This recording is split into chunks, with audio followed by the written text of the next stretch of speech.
To be like Jesus, written by Ellen G. White.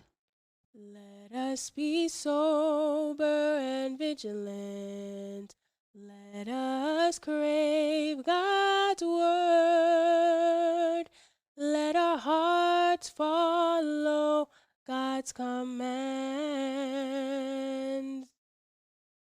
Doing the King's Business, June 14th. Public service demand strict integrity.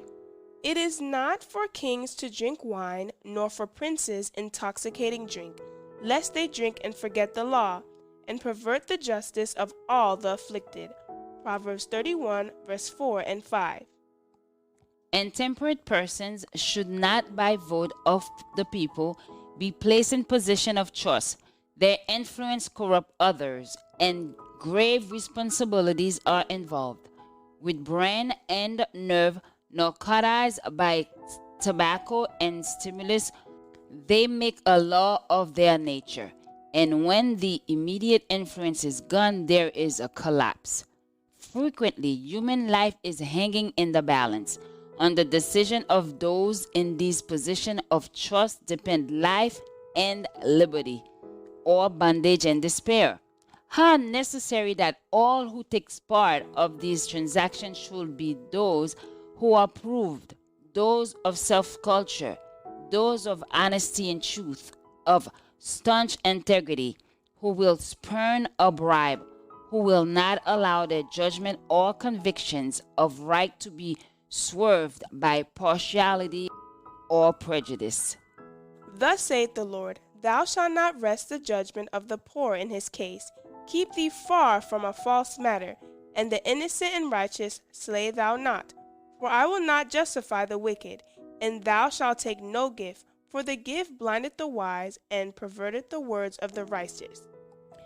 Only men and women of strict temperance and integrity should be admitted to our legislative halls and chosen to preside in our courts of justice.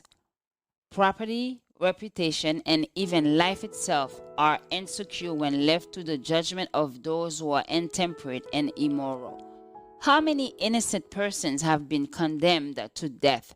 How many more have been robbed of all their earthly possessions by the injustice of drinking jurors, lawyers, witnesses, and even judges? There is a need now of people like Daniel, men and women who have the self-denial and the courage to be radical temperance reformers. Let every Christian see that his or her example and influence are on the side of reform. Let ministers of the gospel be faithful in instructing and warning the people. And let all remember that our happiness in two worlds depend upon the right improvement of one.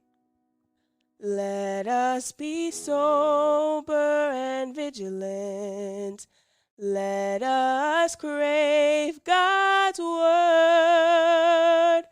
Let our hearts follow God's commands.